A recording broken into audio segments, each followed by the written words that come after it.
Bismillahirrahmanirrahim. Assalamualaikum warahmatullahi wabarakatuh. Alhamdulillahirabbil alamin wassalatu wassalamu ala asyrafil anbiya'i wal mursalin wa ala alihi wa sahbihi ajma'in. Allahumma salli ala sayyidina Muhammad wa ala ali sayyidina Muhammad. Yang berbahagia Ustaz Dr. Zamro bin Muda. Alhamdulillah. Seterusnya Ustaz Syakirin Masjid Wilayah dan hadirin muslimin muslimat yang dirahmati Allah sekalian. Lebih kurang bersama-sama kita ada 12 orang, antaranya Encik Izwan, Puan Kamisa, Puan Mardiah, Encik Muhammad Khairi, Encik Muhammad Zamri, Encik Muhyiddin Aziz, Encik Nasir, Encik Zainal Arif Syari, Encik Muhammad Zaifurizan, Muhammad Said. Jadi tuan-tuan, bolehlah sebelum itu sama-sama kita sharekan pada mungkin ada rakan-rakan kita yang belum masuk, mungkin terlepas pandang sebagainya, bolehlah kita WhatsApp kan ataupun kita hantar mesej kepada mereka, mungkin mereka lupa barangkali. Jadi hadirin muslimin muslimat yang dirahmati Allah, pertama dan samanya marilah kita merafakkan rasa syukur kita kepada Allah Subhanahu Wa Taala, dapatlah kita bertemu secara maya ini untuk kelas kuliah Fiqh Miras untuk yang terakhir, itu bilangan yang ke-10. InsyaAllah kita doakanlah Pondok Masjid ini seandainya ada rezeki sebagainya diteruskan lagi pada masa-masa akan datang insyaAllah. Hadirin muslimin muslimat yang dirahmati Allah, sama-samalah kita membuka majlis ilmu ini dengan Ummul Kitab Al-Fatihah. Mudah-mudahan ilmu yang disampaikan, ilmu yang dikongsikan oleh doktor sedikit sebanyak dapatlah kita ambil, dapatlah kita aplikasi, dapatlah kita amalkan, dapatlah kita share, dapatlah kita kongsikan kepada keluarga kita.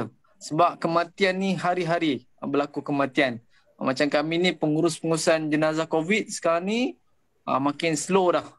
Dah jarang-jarang. Kami petugas-petugas terutamanya di Jakim, Jawi, Putrajaya memang jarang sekali lah keluar sekarang ni. Jadi orang akan meninggal dunia pada tiap-tiap hari dan khususnya kita umat Islam begitu pentinglah fiqh miras ini, ilmu pusaka ini kepada kita. Jadi hadirin muslimin, kita baca Al-Fatihah. Alhamdulillahirabbil alamin arrahmanir rahim. Ihdinas siratal mustaqim siratal ladzina an'amta 'alaihim waladdallin. Alhamdulillah, insyaAllah pada malam ini hadirin muslimin yang dirahmati Allah sekalian, doktor akan membincangkan, akan berkongsikan kepada kita tentang bahagian datuk. Bahagian datuknya, jadi kita memberi laluan, kita mengalu-alukan doktor untuk menyampaikan perkongsian. Dipersilakan yang berbahagia doktor. Assalamualaikum warahmatullahi wabarakatuh. Terima kasih kepada Ustaz Izwan dan Ustaz Syakirin, pihak urustia kita. Alhamdulillahirabbil alamin wassalatu wassalamu ala asyrafil anbiya'i wal mursalin wa ala alihi washabihi ajma'in. Rabbi shrah li sadri wa yassir li amri wahlul 'uqdatam min lisani yafqahu qawli, amma ba'd. Alhamdulillah, sidang pendengar, sidang penonton, peserta sekalian, kita sambung kuliah Fiqh Miras kita berkaitan dengan kedudukan atau status waris-waris yang mana tuan-tuan dan puan-puan yang dirahmati Allah, yang mana sebelum ini kita telah pun selesai membincangkan bagaimana keadaan pewarisan suami isteri, ibu dan bapa.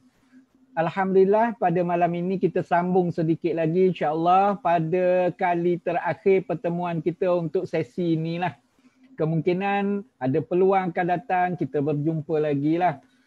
Dan kalau boleh saya nak habiskan sesi ini dengan penyelesaian pusaka atau kedudukan waris-waris utama dalam pewarisan.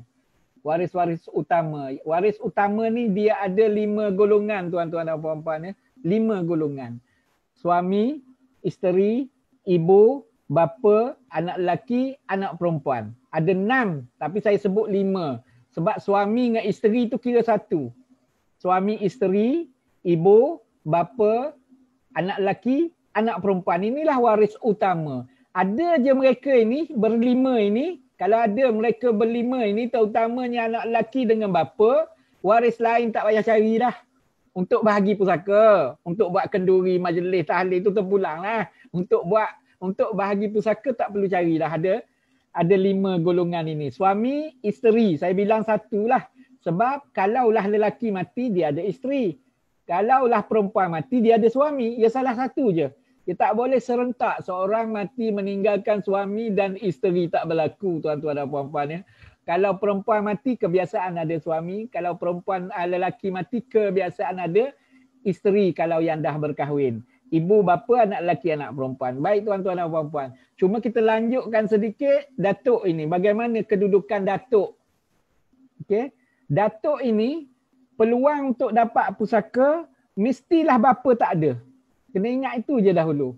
Datuk, untuk beri atau peluangnya, untuk mendapat harta pusaka tuan-tuan dan puan-puan ya, datuk untuk dapat pusaka mesti bapa tak ada. Maksud tak ada ini bapa telah pun meninggal sebelum si mati meninggal. Itu maksudnya. Okey. Bapa tak ada ni maksudnya si mati berkenaan bapanya dah lama mati. Dia masih ada datuk. Datuk mana yang kita bincang ni tuan-tuan dan puan-puan ya? Iaitu datuk sebelah ayah si mati. Datuk yakni bapa kepada bapa si mati. Bapa kepada bapa si mati. Bapa kepada ibu si mati tak layak awal-awal lagi. Jadi datuk kebiasaan kita ada 2. Nanti saya akan share skrin atau saya akan buat dalam bentuk gambar gajah nanti baru kita nampak lebih jelas. Cuma saya nak beralih kepada whiteboard nanti. Saya cuba huraikan sedikit ini supaya kita faham. Datuk untuk dia dapat pusaka syaratnya mesti bapa kepada si mati tiada. Itu syarat. Okey. Barulah terbuka peluang datuk dapat pusaka. Apabila terbuka peluang datuk dapat pusaka, bagaimana keadaan datuk mewarisi harta pusaka peninggalan cucunya? Okey. Tak kiralah cucu tu lelaki atau perempuan. Tak kisah. Janji pangkatnya dengan si mati adalah datuk daripada sebelah bapa si mati tu. Yang pertama, keadaan yang pertama, datuk dapat 1/6 daripada harta peninggalan cucunya. Okey, 1/6 daripada harta peninggalan cucunya. Okey. Bila tu dapat 1/6 tu? Bila si mati ada anak lelaki atau zuriat lelaki ke bawah. Maksudnya si mati ada anak lelaki. Anak lelaki si mati ni makna cicit dah lah kepada cucu tu, kepada datuk tu. Cucu pula cicit kepada datuk. Jauh panjang umur datuk kan. Contohnya lah dah ada cicit dah. Yang kedua, keadaan datuk dia boleh pilih 3 keadaan ini. 3 keadaan mewarisi. Boleh pilih 3. Yang keempat itu tak dapat harta lah. Kalau ada bapa, 3 ini yang dapat. Yang kedua, datuk mendapat 1/6 campur dengan lebihan harta atau baki jika sekiranya si mati, yakni cucunya itu ada anak perempuan tanpa anak lelaki. Ada anak perempuan, anak lelaki tak ada. Kalau campuran anak perempuan dan anak lelaki, datuk ambil 1/6. Bukan 1/6 campur baki. Kalau si mati, ada anak lelaki sahaja, datuk 1/6. Kalau si mati, ada anak perempuan sahaja, datuk dapat 1/6 campur dengan baki. Kalau campur dua-dua tu, lelaki pun ada, si mati ni anak lelakinya ada, anak perempuannya ada, datuk dapat berapa? 1/6 sahaja. Bukan 1/6 campur baki. Campur baki ni beri kat datuk 1/6 dulu. Kalau ada lebihan harta nanti beri balik kepada datuk. Lebihan itu maksudnya campur baki. Datuk ambil 1/6 dulu. Kalau terus dapat baki bimbang-bimbang, tak ada bakinya kurang daripada 1/6, rugilah datuk. Sebab itu dia kena beri dulu 1/6. Kalau ada baki, bagi lagi kat datuk sekali lagi. Okey, baik tuan-tuan dan puan-puan yang dirahmati Allah. Keadaan yang ketiga, datuk hanya dapat baki sahaja. Bila ni? Bila si mati tidak ada anak sama ada anak lelaki tak ada, anak perempuan tak ada, cucu lelaki tak ada, cucu perempuan pun tak ada. Si mati tidak berzuriat. Okey, tak ada zuriat. Contohnya si mati ni tak kahwin. Kan, si mati tak berkahwin lagi, umurnya baru 25 tahun. Tapi ayah kepada si mati dah lama meninggal. Kan, tapi atuknya masih ada. Si mati ni tinggal dengan atuk itulah. Maka atuknya dapat baki harta si mati. Okey, baik tuan-tuan dan puan-puan yang dirahmati Allah. Dan kalau sekiranya si mati masih ada ayahnya, masih ada bapanya, maka datuk tak layak dapat pusaka. Orang panggil, kita panggil dalam ilmu faraid, dihijab, disekat, didinding, ditutupi daripada mendapat harta pusaka cucunya kerana si mati masih ada bapa. Beri ke bapa dahulu, datuk tak layak lah. Okey, itu datuk. Nanti saya akan buat lakaran rajah baru lebih jelas ya. Okey, baik. Sebab saya nak buat lakaran rajah ini, saya kena pergi ke satu lagi slide iaitu nenek. Sebab lakarannya hampir sama. Untuk buat sekali lakaran sahaja tuan-tuan dan puan-puan ya. Nenek, bila masa nenek layak tak dapat pusaka nenek si mati ni layak tak? Layak dapat pusaka. Bila tu? Orang tanya bila tu? Anak, okey. Bila itu kena detailkan. Nenek, dua-dua nenek, si mati ada nenek. Biasanya dua-dua nenek layak pusaka. Sama ada nenek sebelah bapa dan nenek sebelah ibu, dua-dua layak. Jika dua-dua itu layak dan mereka berdua ada dan layak dapat pusaka, berapa banyak? 1/6 kongsi. 1/6 kongsi mereka berdua. Apa hubungan nenek dengan nenek ini? Nenek ibu dengan nenek bapa ni? Hubungannya besan. Payahlah kan. Sebab itu saya kena buat gambar rajah. Besan. Kan. Okey. Jadi nenek sama ada seorang atau dua orang dan seterusnya. Dalam mazhab Syafi'i kata boleh sampai ramai pun. Kita tak bincanglah ramai tu. Kita bincang setakat dua je. Ramai ni maksudnya nenek yang lebih jauh lah. Kan. Moyang dan sebagainya. Okay, tapi kita selalu dengar dalam masyarakat kita dua peringkat ini sahaja yang selalu ada. Bukan bererti tak ada sebelum ini. Ada. Okey. Okey, baik tuan-tuan dan puan-puan yang dirahmati Allah. Okey. Nenek, berapa banyak nenek dapat? 1/6. Bila masa nenek dapat ini? Yang pertama, nenek sebelah ibu dan nenek sebelah bapa. Okay. Nenek sebelah ibu dan nenek sebelah bapa, kedua-duanya tak layak pusaka kalau ibu ada. Kalau ibu ada, ibu si mati masih hidup, maka kedua-dua nenek tak layak. Namun demikian, kalau ibu si mati tiada, tetapi bapa si mati masih ada, nenek sebelah bapa tak layak, nenek sebelah ibu layak 1/6. Boleh tuan-tuan dan puan-puan yang dirahmati Allah ya. Okey, saya stop sharing ini. Saya nak pergi kepada buat rajah. Okey, saya stop sekejap ya. Okey, baik tuan-tuan dan puan-puan. Okey. Okey. Okey, sekejap ya. Saya share whiteboard sekejap. Boleh nampak whiteboard yang saya share tu tuan-tuan dan puan-puan ya? Boleh ya? Boleh ya? Nampak Ustaz? Nampak. Boleh, bagus-bagus. Okey, alhamdulillah. Sebab tu saya mari office ni. Okey, katakanlah ni si mati. M ni orang mati. Lelaki ke perempuan? Dia ada isteri katakanlah. Okey, maksudnya kalau ada isteri tu lelaki lah mati ya. IST ni saya ringkas ya. Sebab saya tulis pakai mouse ni. Sebab lambat sikit. Okey, si mati. Okey, baik tuan-tuan dan puan-puan ya. Si mati ni, ini ibunya. IB tu ibu. Okey, ni BP ni BA bapa.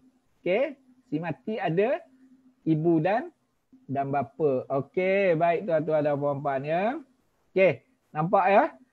Okey. Kita tak nak bincang pewarisan ibu bapa. Kita nak bincang pewarisan datuk dan nenek. Okey. Si mati tahun 2020. Okey, baik. Okey, bapanya dah meninggal. Bila bapa meninggal? 2018. Siapa mati dulu? Bapanya. Bapa tak layak dah pusaka, dah mati dulu pada si mati. Harta siapa nak dibahagikan? Harta orang ini ya, harta orang ini. Okey, harta si mati ni. Okey, yang ini kita nak bahagikan. Okey, baik tuan-tuan dan puan-puan. Ibunya juga sudah meninggal. Contohnya bila ibu meninggal ni? 2017. Katakanlah tak jauh-jauh jaraknya kan musim Covid ni. Tak apalah, ini sebelum Covid lagi. Okey, baik tuan-tuan dan puan-puan. Yang ini dia ada ibunya. Okey, yang ini dia ada bapanya. Okey. Okey. Yang ini pun dia ada ibunya. Yang ini dia ada bapanya. Okey, nampak tuan-tuan dan puan-puan ya? Ni. Okey. Okey, yang kita bincang adalah yang ini malam ini yang kita bincang. Okey, baik tuan-tuan dan puan-puan. Okey. Kan yang kita bincang malam ini adalah yang ini ya. Okey, saya duk cari warna ni tak jumpa color lain kat mana. Okey, tak apalah. Boleh nampak dah tu. Yang kita bincang inilah dikatakan, orang inilah dikatakan datuk kepada si mati yang kita duk bincang malam ini. Ini dikatakan bapa kepada bapa si mati. Okey, nampak tuan-tuan ya? Bapa kepada bapa si mati. Harta ini yang kita nak bagi harta orang ini, bukan harta orang ini. Kalau harta orang ini bapa kepada orang ini. Ini anak dia. Lain lah. Okey, baik tuan-tuan dan puan-puan. Bapa kepada bapa si mati, datuk. Yang ini bapa kepada ibu si mati. Tetap datuk juga, tak layak pusaka awal-awal lagi. Okey? Tak layak pusaka awal-awal lagi, tak layak. Okey. Boleh ya tuan-tuan dan puan-puan ya, boleh. Bapa kepada bapa si mati baru layak. Okey. Baik. Doktor, yang itu bapa tak soheh kan? Ya, yang ini dikenali bapa yang tidak sahih. Yang layak pusaka bapa yang sahih. Apa makna bapa yang sahih? Bapa yang mana datuk yang sahih adalah datuk yang tak diselangi wanita dalam hubungannya dengan si mati. Tak ada perempuan dalam hubungannya dengan si mati. Datuk ini, kalaulah si mati ini perempuan, kalaulah dia tak boleh jadi wali. Yang boleh jadi wali datuk ini je. Itu dari segi perwalian. Dari segi pusaka, dia layak dapat pusaka dengan syarat bapa ni dah mati. Bapa mati 2018. Si mati ni mati 2020. Harta banyak ni. Berjuta-juta hartanya. Dalam kes ini, datuk dapat berapa kat sini? Si mati tidak ada anak-anak. Datuk dapat asobah ain. Saya ringkas. Datuk dapat asobah kalau si mati tidak ada anak. Yang ada isteri. Isteri dapat berapa kat sini? Kita dah belajarlah 1/4. Kerana tidak ada anak. Datuk dapat 1/4 asobah. Semua harta selepas isteri ambil bagi kat datuk ni. Kalau harta ada 4 juta, 3 juta datuk dapat, isteri dapat 1 juta. Contoh. Kalau tidak ada anak. Okey, baik. Selesai tuan-tuan dan puan-puan ya. Selesai ya. Okey, baik. Kalau sekiranya si mati ni ada seorang anak perempuan. Tak ada anak lelaki, ada anak perempuan. Maka ketika ini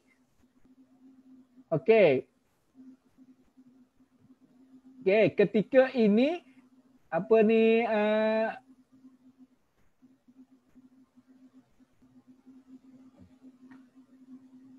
Okey, datuk dapat, kalau ada anak perempuan, sekejap saya cari tulisan ni. Datuk dapat 1/6. Payah nak okey. Okey, saya nak sekejap saya cari teks. Okey. Datuk dapat 1/6. 1/6. Okey. Datuk dapat 1/6. Okey. Okey. Datuk dapat 1/6 campur dengan baki. Okey. Isteri dapat berapa kat sini? Isteri dapat 1/8. Okey. Kita tak bincang bab nenek lagi ni ya. Kita tak bincang bab nenek lagi. Okey, kita tak bincang bab nenek lagi. Kan kalau di sini nenek ada, nenek dapatlah. Baik tuan-tuan dan puan-puan dia, kita tak bincang lagi bab nenek ya. Kita bincang bab datuk dulu ni. Bab datuk dulu. Kalau kes tadi, kalau ada nenek dan sebagainya, datuk dapat baki lah. Baki, harta pusaka. Okey, datuk dapat baki harta pusaka apabila nenek ada adalah bahagian tadi Tadi kita tak bincang ke nenek. Maknanya kalaulah harta kes tadi, kalaulah harta ada 4 juta, datuk tak dapatlah 3 juta. Isteri dapat 1 juta kerana nenek akan ambil dulu bahagian. Okey. Cuma secara umum kalau nenek tak ada tadi, datuk dapat 3 juta selepas isteri ambil bahagiannya. Okey. Baik tuan-tuan dan puan-puan ya. Okey. Isteri dapat 1/8. Kita tak bincang nenek lagi. Kita bincang bab datuk dulu. Okey. Ada anak perempuan. Baik tuan-tuan dan puan-puan ya. Okey. Kalaulah ada anak lelaki. Kan ada anak lelaki kat sini. Okey. Kalau ada anak lelaki kat sini. Okey. Ada anak lelaki. Berapa datuk dapat? Datuk hanya mengambil 1/6 sahaja. Okey, datuk ambil 1/6 sahaja. Boleh tuan-tuan nampak ya? Okey. Kalau bapa masih hidup, datuk terus tak dapat. Okey. Okey, nampak ya? Okey, selesai bahagian datuk. Okey, sekarang kita nak bincang bahagian nenek. Datuk ini tak layak awal-awal lagi ya. Datuk ini, datuk sebelah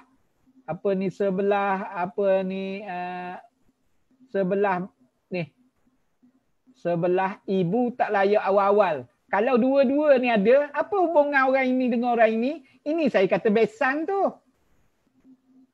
Kan, ini Ali, ini Ahmad. Apa hubungan Ali dengan Ahmad? Besan. Sebab apa besan? Sebab anak mereka berdua kahwin. Kan? Besan ni. Okey. Ini hubungan kalau kita panggil lah. Okey, baik tuan-tuan dan puan-puan nampak ya. Okey, sekarang kita tak nak nak bincang bahagian nenek. Nenek dapat berapa ya? Okey, kan? Bahagian nenek pula. Okey. Okey. Nenek, ini 2 nenek ni. 1 nenek. Okey, 2 nenek. Ada 2 nenek si mati ni. Ini dikatakan ibu kepada bapa si mati. Ini ibu kepada bapa si mati. Ini ibu kepada ibu si mati. Dua-dua nenek ini layak dapat pusaka. Dua-dua layak. Okey. Dua-dua layak dapat pusaka. Dengan syarat ibu dah mati, bapa dah mati dalam situasi ini. Dua-dua layak. Berapa mereka dapat tu? Berapa? 1/6. Mereka layak 1/6. Bahagian. Okey, 1/6. Okey. Baik tuan-tuan dan puan-puan ya. Okey, saya letak atas ni sebab kongsi ni. 1/6 ni ya. Okey, 1/6.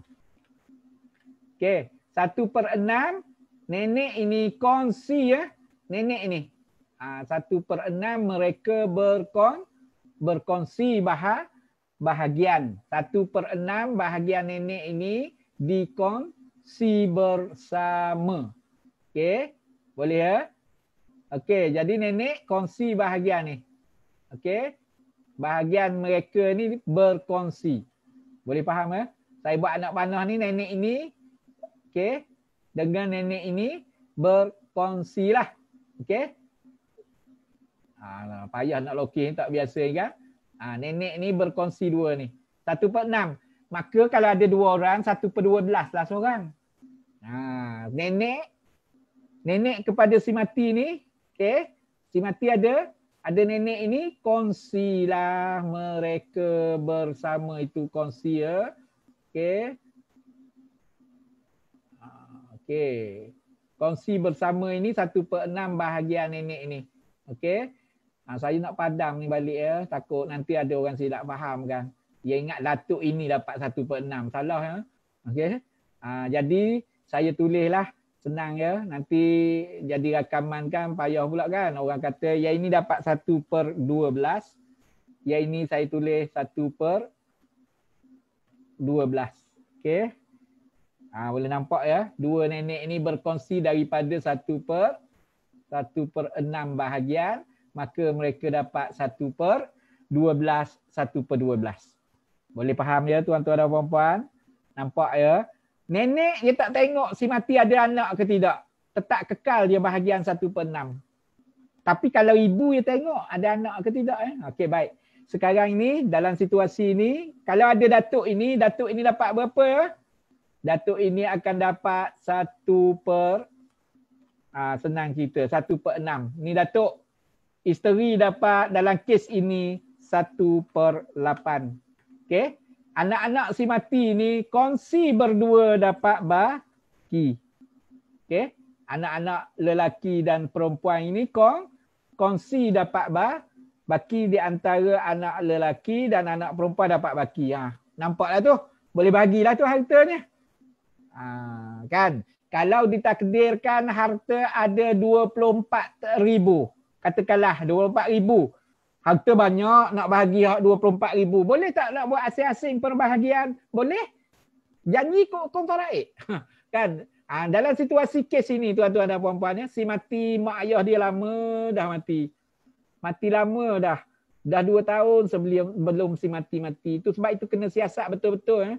Sebab orang duk selalu cerita pada saya ni, seorang mati meninggalkan anak lelaki, contoh anak perempuan, mak ayah dia dah mati, tapi atuk nenek masih ada.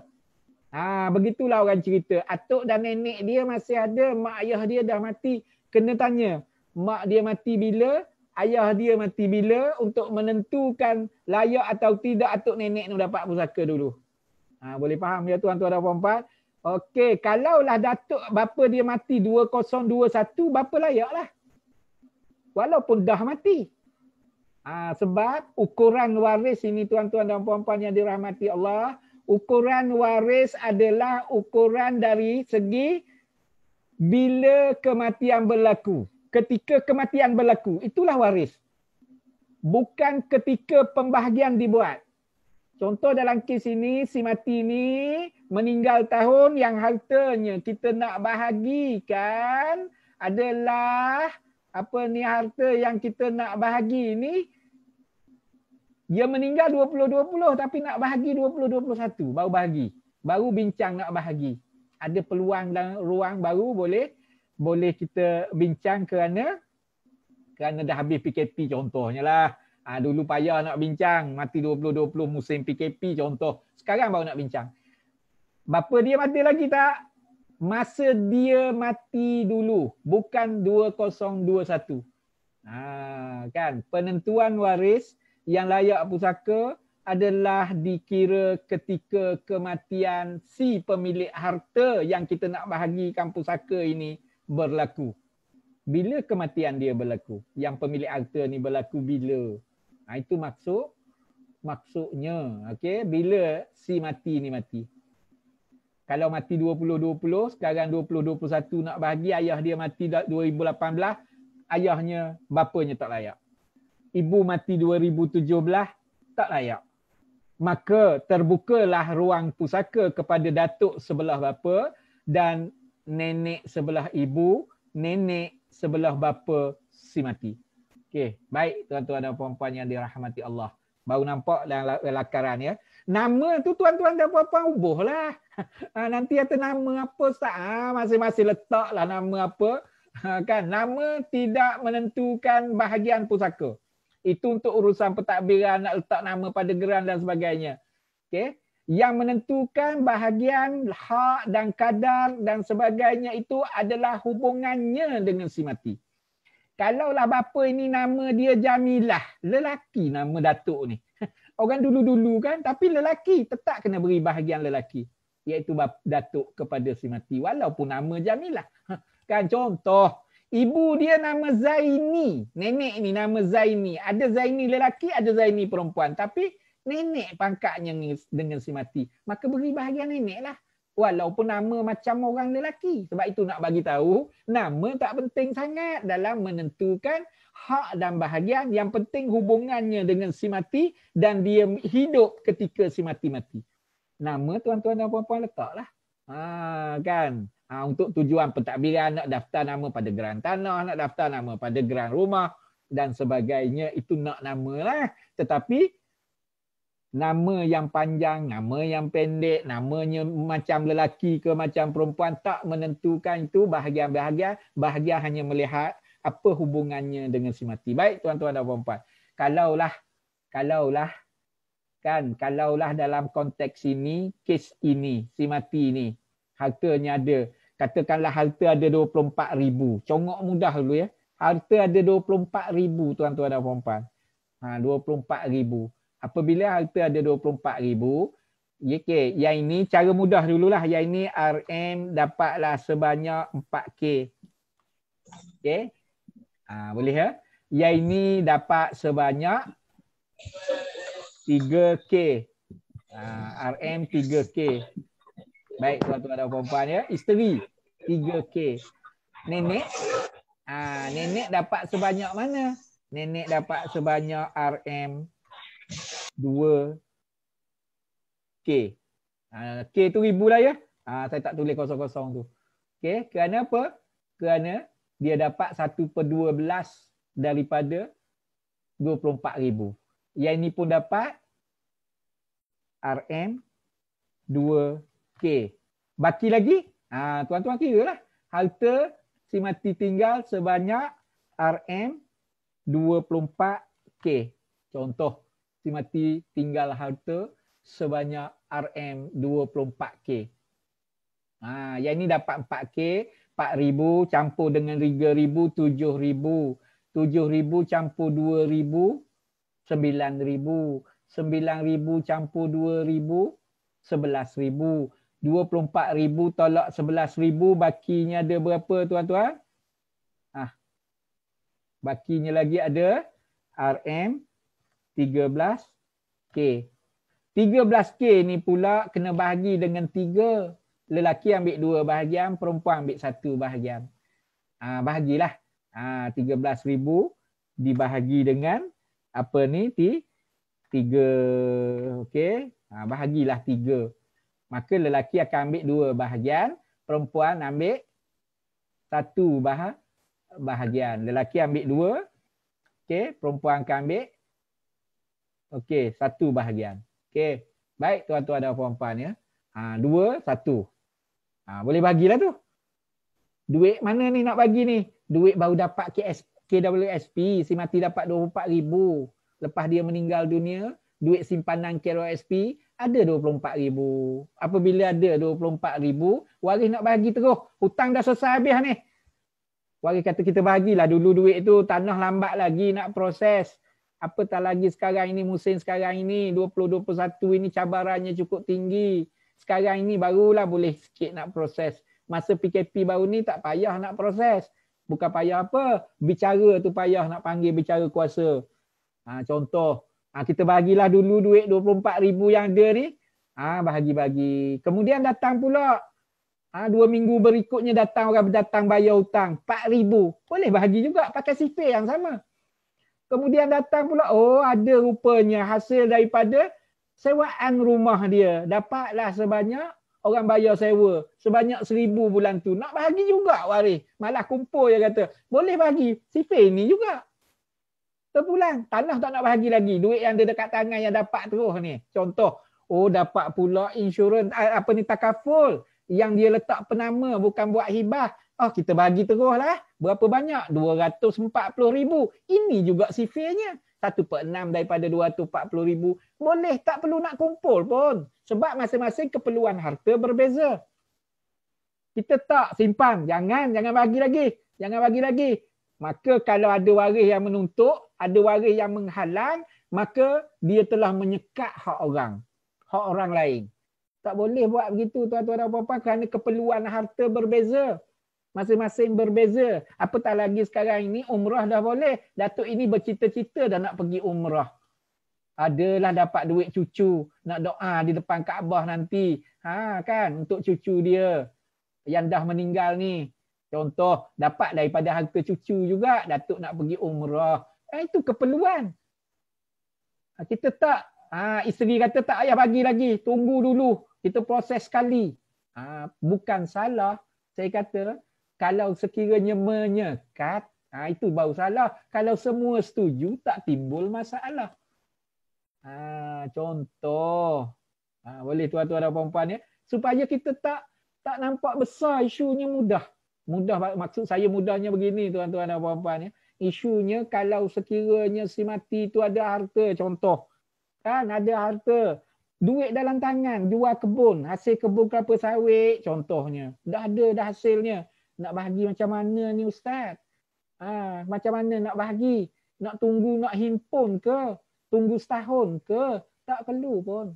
Janjinya hak-hak yang berkaitan harta dah habis. Kalau ada hutang dah selesai dah. Kalau ada hutang, duit ada, kena bayar hutang dululah tuan-tuan. Jangan bagi pusaka dulu. Itu maksudnya. Saya kata tadi tu. Dah hak dah selesai dah. Okey, baik tuan-tuan dan puan-puan ya. Saya nak sambung sedikit lagi nak cerita dua nenek ni. Okey. Doktor. Okay. Ya, saya. Yang mana satu? Nenek Sohail? Nenek dua-dua Sohail. Takat ini. Walaupun... Dalam kes ini dua-dua Sohail. Oh. Ia tidak Sohailnya apabila ada lagi di atas ini. Okey. Kalau ada lagi nenek di atas ini ada ibu dia, ini ada bapa dia. Maka ibu di sini, ibu kepada bapa Sohail. Ibu kepada bapa si mati Sohail.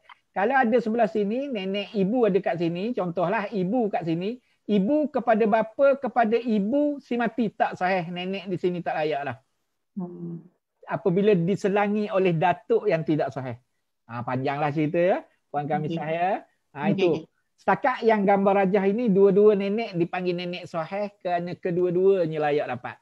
Okey, baik tuan-tuan dan puan-puan. Katakanlah dalam kes ini, okey, katakanlah saya padam okey, ibu masih hidup. Okey, ibu masih hidup. Contoh, ibu si mati masih hidup tapi bapa dah meninggal. Contoh, dua-dua nenek ini tidak layak dapat harta pusaka. Dua-duanya tak layak tuan-tuan dan puan-puan ya. Dua-dua tak layak dapat pusaka. Yang ini tak layak, okey. Yang ini pun tak layak dapat pusaka. Maka di sini ibu yang dapat 1/6 harta si mati. Kalaulah 24,000, ibu seorang akan dapat RM4. Okey.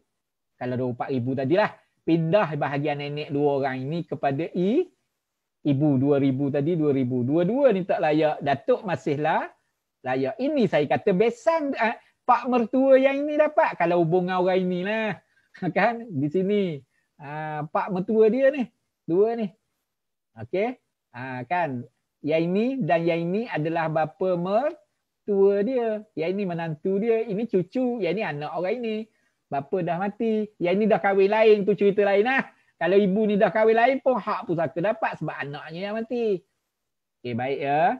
Si mati ada harta 24,000 ni. Okey, contoh, jika sekiranya kita nak buat andaian balik, kita padam yang ini. Okey, jika sekiranya ibu ini dah meninggal tahun 2017. Meninggal. Okey. Boleh tuan-tuan dan puan-puan ya. Ibu ni dah meninggal 2017. Tapi bapa masih hidup. Andaian lain pula. Bapa masih hidup. Okey, baik tuan-tuan dan puan-puan. Maka datuk ini tak layak lagi dapat pusaka. Yang layak adalah bapa yang layak. Berapa bahagian bapa? Bapa akan dapat 1/6. Dalam kes ini, maka bapa akan dapat, ambil balik yang datuk dapat tadilah, RM4,000. Okey, nampak ya? Okey. Okey. Datuk bapa dapat. Nenek, nenek ini layak dapat pusaka. Nenek ini layak, nenek ini tak layak. Pelik kan? Nampak pelik kan? Ibu dah mati, nenek ini layak. Berapa nenek ini dapat pusaka? Okey? Berapa nenek ini dapat pusaka? 1/6. Berapa harta yang nenek ini layak kalau ini? 4,000 seorang-seorang. Okey. Nampak tak tuan-tuan dan puan-puan? Lain sedikit itu. Nenek sebelah bapa, kalau bapa masih hidup, si mati ni mati, ayahnya masih ada. Okey. Si mati ni mati, ayah masih ada, ibu ni masih wujud, nenek datuk ni pun masih ada. Dua-dua ni tak layak dapat pusaka.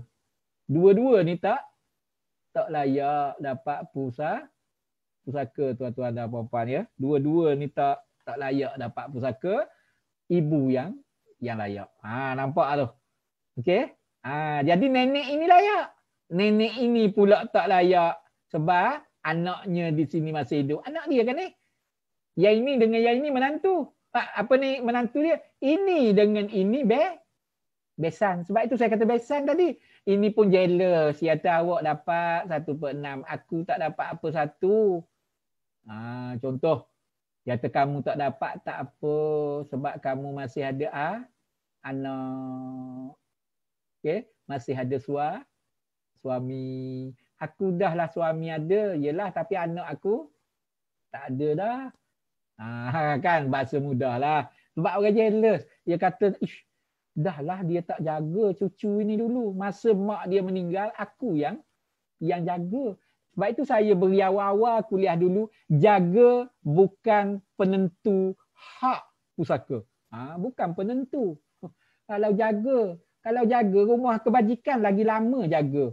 Kan? Mengapa rumah kebajikan tak dapat pusaka? Sebab itu nak kata bukan jaga. Ya, kan? Rumah kebajikan, nurse hospital yang jaga. Anak tak jaga. Buang mak ayah. Tapi anak layak pusaka walaupun buang mak ayah. Hospital tak dapat walaupun hospital yang jaga mak dia. Nurse tak dapat. Nak bagi tahunya bukan faktor jaga dapat pusaka. Supaya faham yang itu dulu. Sebab ramai orang duk mungkit jaga tak jaga. Tujuan jaga tak jaga itu kena tanya anak inilah yang meninggal ini nak buat apa kepada nenek yang jaga dia. Dah tahu dah tak layak pusaka kan? Buatlah, nak buat ibah boleh, nak buat wasiat boleh. Banyak lagi yang dia boleh lah. Masih hidup, mati baru kita nak salah, tak kenalah tuan-tuan dan puan-puan ya. Okey, nampak ya? Liku tu. Nak kena belajar faraid biar faham. Baru sikit kan? Sebab itu kena tanya. Apabila masyarakat datang tanya kita, seorang mati meninggalkan nenek, ibu dia bapa dia ada lagi. Ibu dah tak ada, meninggalkan nenek. Nenek belah mana? Kena tanya. Nenek sebelah mana tu? Oh, mak kepada bapa si mati tak layak. Mak kepada ibu si mati layak. Sebab itu kena tanya sebab masyarakat kita ni panggil nenek semua dua-dua tu. Kita panggil nenek belaka kan? Dua-dua nenek. Tetapi berbeza dalam faraid dari segi kekuatan. Sebenarnya yang kuat dalam konteks ini adalah nenek sebelah ibu. Bukan nenek sebelah bapa. Sebab nenek sebelah ibu hanya boleh disekat oleh ibu. Tetapi nenek sebelah bapa dia boleh disekat oleh ibu, dia boleh disekat oleh bapa si mati. Dua-dua boleh menyekatnya. Jadi tapisannya makin menebal. Untuk layak pusaka tu perlu 2 kali tapisan. Sedangkan nenek sebelah ibu hanya 1 penapis dia letak, iaitu ibu. Ini ibu masih ada, dia tak layak menyekat. Ibu tidak ada, terbuka, terus layak. Nenek sebelah bapa dia ada 2 lapis. Bapa ada tak? Bapa tak ada. Okey, contohnya buka. Ada bawah satu lagi, ibu ada, tak layak. Ataupun ibu tak ada, tapi bapa ada, tak layak, tak turun, tak boleh nak pergi. Itu maksudnya mudah. Jadi siapa yang kuat? Nenek sebelah ibu. Dari segi belajar faraid, selagi ramai orang yang boleh menyekat orang itu tak dapat pusaka, maka selagi itulah dia makin longgar nak dapat pusaka, makin payah, makin jauh. Nampak tuan-tuan dan puan-puan yang dirahmati Allah Subhanahu Wa Taala. Mungkin ada kita pergi bahagian anak perempuan sedikit. Saya nak tunjuk gambar rajah ini je. Okey. Nanti saya share yang lain. Kalau ditakdirkan di sini mungkin ada yang bertanya kepada kita. Kan ada yang bertanya yang kata cuba buat andaian kalau anak lelaki tak ada. Si mati tak ada anak lelaki. Cuba buat andaian si mati tidak ada anak lelaki, kan dia hanya ada dia hanya ada anak perempuan je. Tak ada anak lelaki, kan, contoh. Kan tak ada anak lelaki, dia hanya ada anak perempuan, harta kekal 24,000. Anak perempuan dia dapat berapa tuan-tuan dan puan-puan? Anak perempuan di sini dapat 1/2. Harta tadi ada banyak mana tuan-tuan dan puan-puan? Maka dia akan dapat sebanyak RM12,000. Ayah masih ada, tapi ayah ada dapat di sini selain pada 1/6 ini, ayah dapat ayah dapat 1/6. Kalau ayah masih ada lah, kan kita guna gambar rajah ni yang sama.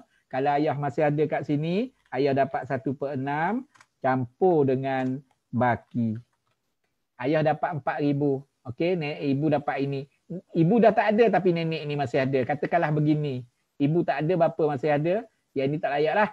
Dapat 1/6 campur baki. Bapa itu dapat. Okey, baik tuan-tuan dan puan-puan ya. Jadi yang ini dapat 12,000. Kita campurlah 3,000 campur dengan 12,000. Isteri tak berubah sebab ada anak. Okey, isteri tak berubah. Okey. Ada 3,000 campur 12 jadi 15,000. 15,000 campur 4 jadi berapa tuan-tuan dan puan-puan? Jadi 19 kan? Ya, Doktor. 3 campur 12 jadi 15. 15 campur 4 19. 19 campur 4 23. Baki lagi 1. Dia ambil, Datuk ambil sini, bapa ambil yang baki lagi. Itu dikatakan baki tu. Campur baki RM1K. Nampak ya? Itu dikatakan baki. Okey, nampak? Campur lagi yang ini. Gambar rajah tak cantik sikit. Saya tak berapa familiar dengan cara Zoom. Sebab saya lebih familiar dengan Google Meet. Saya tak jumpa nak cari. Tapi bagus. Kat masjid saya belajar benda baru pula hari ni. Jarang saya share guna Zoom whiteboard ni. Okey. Kan saya belajar benda baru. Okey. Nampak ya? Jadi bapa dapat 5,000, yang ini 12,000, yang ini 3,000, 5 campur 12, anak perempuan ni. Banyak ni anak perempuan. Siapa kata sikit? Yang perempuan. Banyak. Kan? Banyak dapat. Nenek ni dah tua dah pun. Contohlah dapat 4,000. Bapa hanya dapat 5,000. Tanggungan yang berat ni. Ayah dia masih ada. Ibu dia masih ada ni bapa. Contohlah. Dapat 5,000 je. Nenek ini dapat 4,000. Tak tanggung siapa-siapa. Suami masih ada. Begitulah faraid. Jangan tengok secara sepintas lalu perempuan dapat sikit. Nanti dulu. Ini perempuan ni. Dapat 12,000. Isteri je dapat sikit. Nampak kata isteri sikitnya 3,000. Kan. Tak apalah. Kita tak bincang yang harta lain lagi tu. Barang kemas suami beri masa hidup dan sebagainya. Contohnya lah. Okay. Kita tak bincang itu. Kita bincang pusaka je ni. Dia kata sikit perempuan dapat. Dalam kes ini anak perempuan, isteri pun perempuan, nenek pun perempuan. Okay. 3 perempuan kat sini. Dan 3-3 ni banyak juga dapat kalau gabung lah. Okay. Bapa seorang je lelaki dapat 5,000. Nenek ini seorang-seorang dapat 4,000. Kalau 24. Kalau 24,000. Contoh ibu ini dah matilah. Contohnya lah. Kalau dengan syarat ibunya dah meninggal ni. Okey. Nanti silap faham pula ingat ibu masih ada ya. Saya padam saya buat ibu ni dah meninggal ya tuan-tuan dan puan-puan ya, dah tak ada. 2017 tadi kan 2017. Okey. Kan nanti keliru kan. Bapa masih hidup. Nampak tak? Bapa ni dah lah ayah kepada si mati dapat sebanyak contoh dapat sebanyak 5,000. 1/6 campur dengan baki sebab bersama dengan anak perempuan dapatlah 5,000, tapi nenek ni dapat 4,000 seorang-seorang. Dah dia seorang juga ustaz. Dia seorang tapi tanggungannya lebih. Cucu lagi. Ni cucu si mati ni. Ini ayah dia, ini mak dia. Yang ni nak tanggung apa?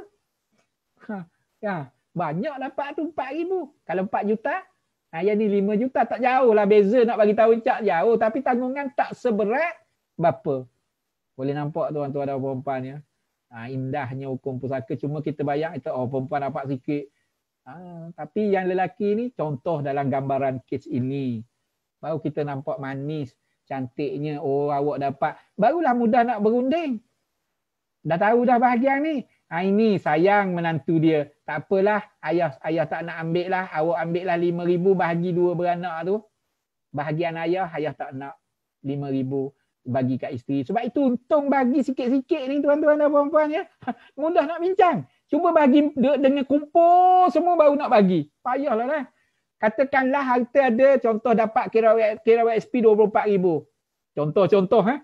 Kemudian kita peganglah dulu. Tunggu insurans pula. Dapat pula insurans 100,000 jadi 124,000 2 bulan berikut katakanlah takaful dapat kumpul lagi hasil sewa kumpul jadi banyaklah katakanlah harta jadi dah 240,000 dengan kumpul semua itu yang ini dah dapat sebanyak 50,000 lah 40 campur 10 50,000 dah payah dah lah nak bincang nak bagi ke orang lain kan itu teknikal. Datuk Allah duit ada 24,000 atuk kepada cucu ni lah. Okey. Kan sebab itu teknikal. Sebab itu pandai-pandai lah tuan-tuan ya. Datuk kepada cucu ini bapa kepada si mati saya panggil datuk ni atuk ni lah dia sayang cucu ni. Oh tak apa duit banyak 4,000 atuk dapat 5,000 je ambil kat engkau lah cu. Kau masih panjang lagi hidupnya. Kan seronok. Nenek ni pula kata ni. Nenek ini kepada si mati tapi dengan cucu ini angkat apa ni? Moyang. Bola nenek dah tua dah nenek tak nak lah 4,000 je cu. Cicik dia ni. Bagi ke cicik dia. Kan mudah. Cuba gabung jadi 40,000 kat sini. Payahlah nak setuju.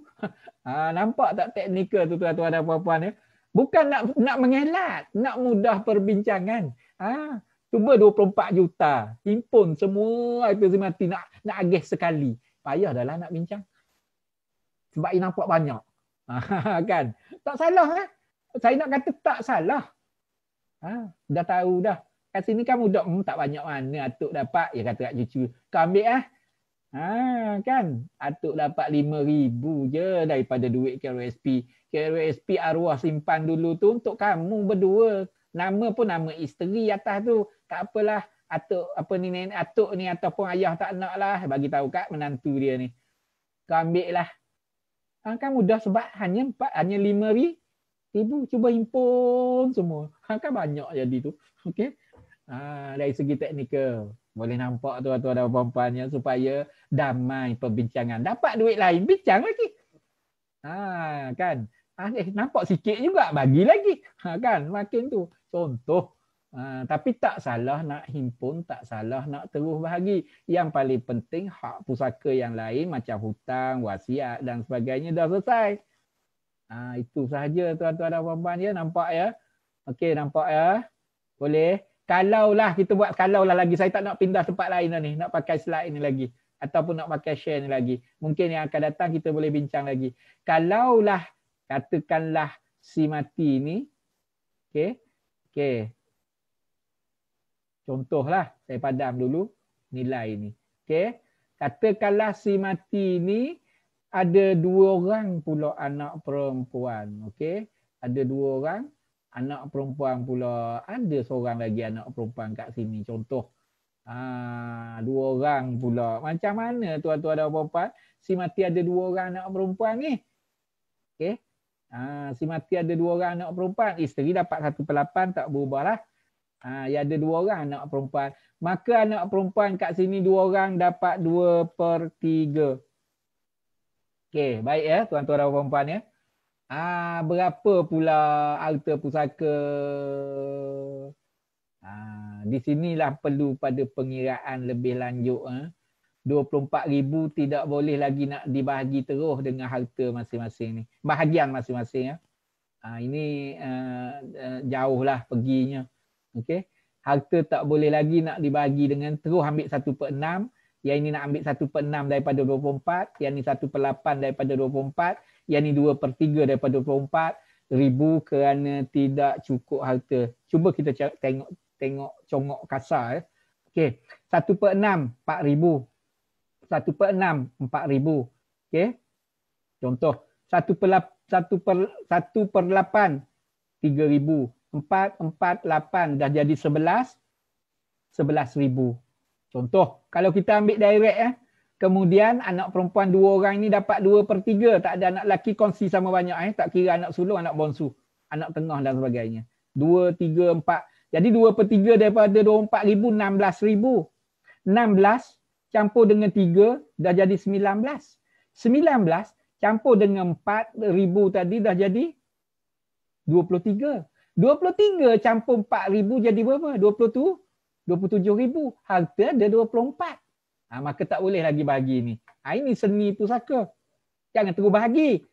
Sebab itu saya kata congok kasar je tadi tu. Ya ada cara kira. Congok kasar je tadi tu. Tak boleh bahagi direct ya. Sebab harta tak cukup.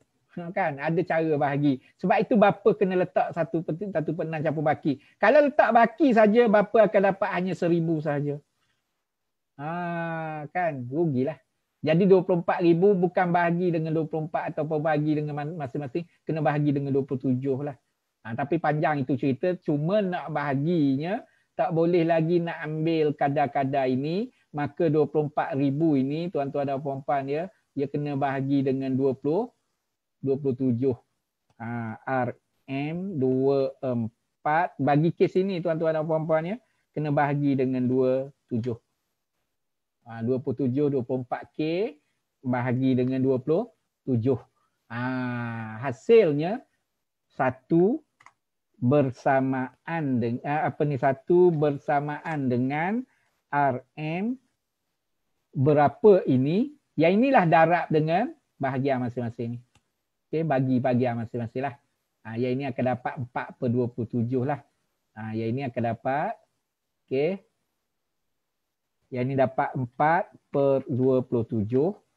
Yang ini akan dapat 16/27. Yang ini akan dapat 3/27. Yang ini akan dapat 4/27. Maka kalilah ya tuan-tuan dan puan-puan ya. 4/27 kalilah dengan 24,000 tadilah atau kali dengan jumlah sini. 4 kali dengan jumlah sini.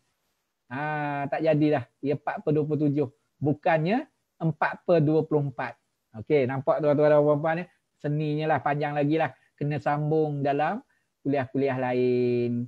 Okey, ada apa nak tanya dalam slide ni? Kalau ibu masih hidup, katakanlah nenek ni masih hidup, ibu masih hidup. Nenek ni, bahagian nenek ni pindah kepada ibu. Bahagian nenek ini pindah kepada ibu. Senang cerita. Kalau mungkin ada yang nak bertanya, katakanlah ibu masih hidup, ya kata Ustaz. Macam suasana saya ni. Saya masih hidup. Kalaulah saya mati, ibu saya masih hidup. Bapa saya masih hidup. Saya ada belaka nenek-nenek ni semua hidup ni. 4 orang ni hidup. Katakanlah kan. Nenek ini hidup, bapa ni saya ada semua ni Ustaz. Kalau dianggap saya ni meninggal, macam mana? Saya ada isteri seorang, anak perempuan 2 orang. Macam mana bahagian pusaka saya? Bahagian nenek ni pindah kepada ibu lah. Bapa kekal macam ini, isteri kepada yang bertanya itu macam ini, dan anak perempuan dia macam ini. Kalau ditakdirkan dia meninggal masa lepas bertanya tu. Kan contoh. Sebab kita boleh buat andaian begini. Tujuan apa kita boleh buat andaian dari semasa ke semasa? Sebab apa? Sebab kita nak juga, kalaulah kita ada harta, nak bagi juga ke nenek ini sikit, kan, ke datuk. Kita sayang datuk kita dengan nenek kita, boleh buat wasiat. Itu tujuannya. Kalau ibu kita masih ada, kita boleh buat wasiat orang ini sebab yang ini layak terima wasiat. Itu tujuannya. Kita boleh buat hibah dan sebagainya lah. Untuk meraihkan bahagian ini. Maklumlah, kita membesar dengan dia dulu kan. Mak kita, ayah kita ada, tapi kita saja anak dulu duduk asrama masa sekolah, tapi duduk ngatuk. Kan, atuk tu sayangnya cucu. Kan, contoh. Boleh kita boleh berfikir sekarang dah kita berkerjaya. Itu cantiknya tuan-tuan dan puan-puan. Pusaka tu. Sebab apa kena tahu pusaka tujuan supaya tepat apa yang kita buat. Tepat. Dan betul dari segi hukum syarak. Wallahu a'lam. Saya nak rujuk kepada kalau ada persoalan daripada kawan-kawan kita yang join kita hari ni lah. Okey, saya nak tengok kalau ada persoalan. Kat mana ya? Saya tutup dulu ya, boleh? Saya stop sharing dulu. Okey, baik tuan-tuan. Okey, ada kawan-kawan, ada tak ada tanya? Okey, alhamdulillah harap-harap boleh faham lah ya.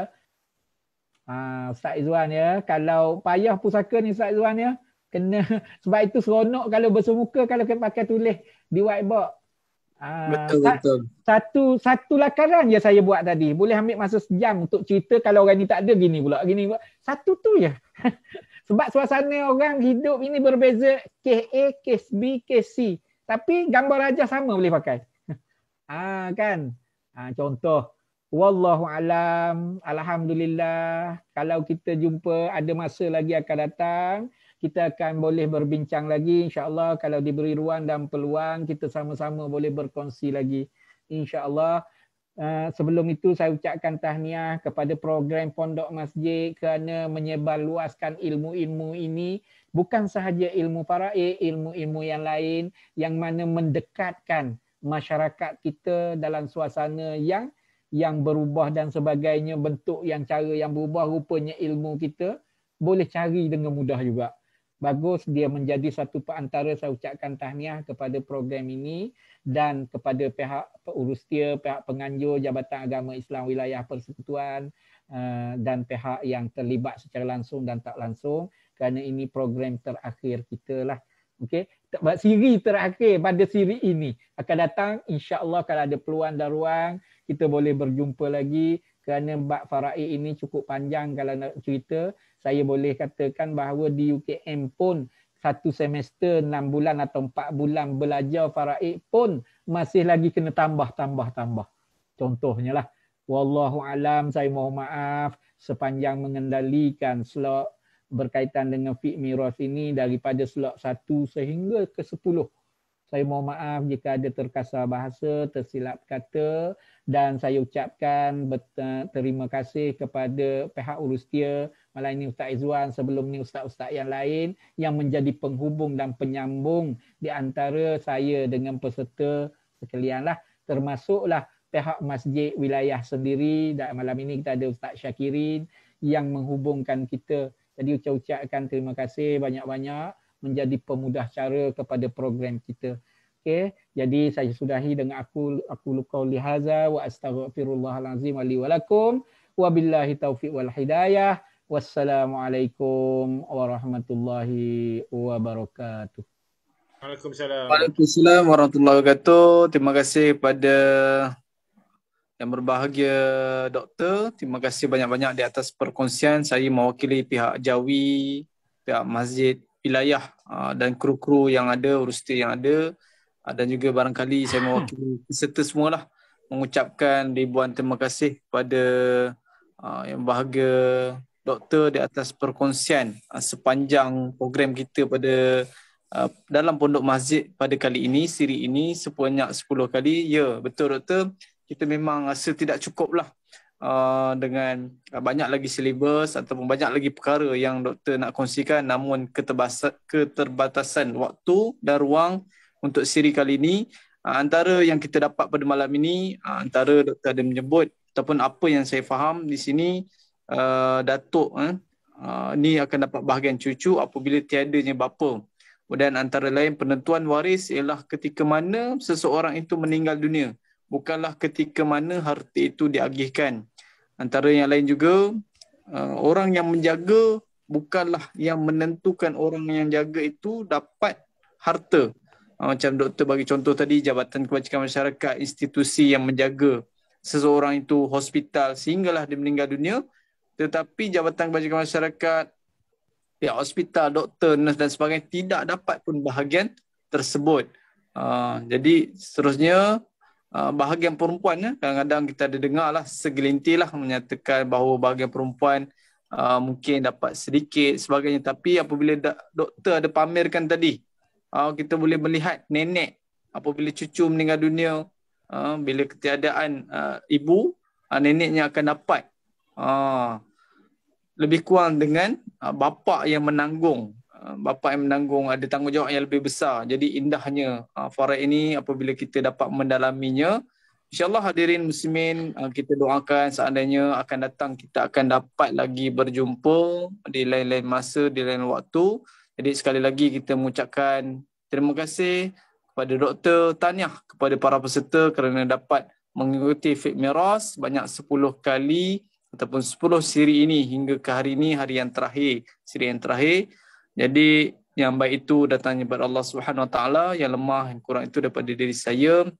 Jadi kita tutup ataupun kita tangguhkan slot pada malam ini dengan tasbih kafarah dan suratul Asr. Subhanakallahumma wa bihamdika asyhadu an la ilaha illa anta astaghfiruka. Bismillahirrahmanirrahim. Wal 'asr innal insana khusr.